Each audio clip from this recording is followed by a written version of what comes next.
Tom, dying to talk to you about this. Transport for London, right? They run the buses and tubes and things in London. And they've got £2.5 million. £2.5 million, which they're going to spend on what? Diversity training. I dare say they've probably got plenty of it already, but Sadiq Khan has decided that this is very important. So, as you say, £2.5 million is going to be spent to try and make it a more inclusive... Let me tell you something. I sit on a board of a company and... I was diversity trained recently. Oh, really? Yes. Oh, really? And I must admit... What was that like? Well, I tell you, it was like stating the bleeding obvious. Yeah. Right? So you sit there and you say, well, why would I do that? Or why would I treat someone like that? I wouldn't do that in the first place. I don't need to be trained in this. And you just sat there for 6 hours while people told you the obvious. Yeah. Right? So anyway, somebody... Obviously, I can only speak for myself. There are other people who may well need to be so ignorant and so out of touch that they need to be diversity trained.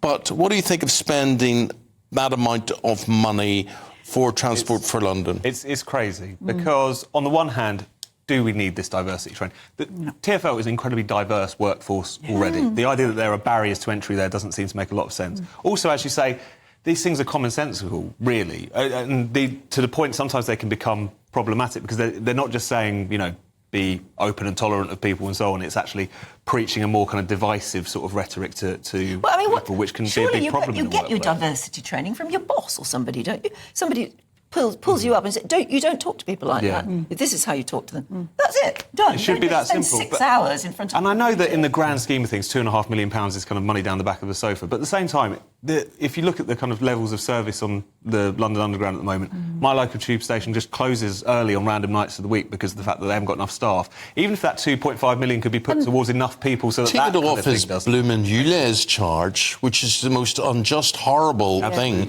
for people who can't afford to change their car. And this odd million here adds up. You know, he spent £4.5 million on posters, basically mostly nanny state posters. Again, stating the bleeding obvious, you know, that people should know about anyway. But TFL, it's an absolute...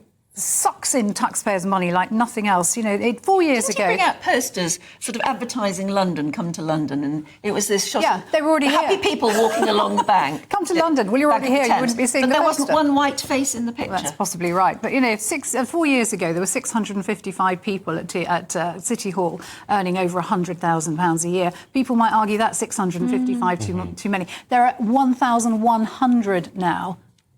4 years later. 1,100? Actually, 1,142 to be precise, people earning over £100,000 a year. You see, you earlier on, you mentioned salary. I think it was of a head teacher or something. You said something like £60,000 a year.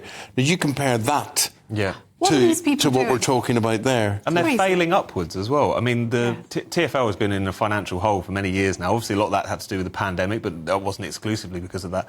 And yet, the people at the top of this organisation are just insulated from any of these problems. Meanwhile, they continue to spend ridiculous amounts of money on these woke projects. It's absurd.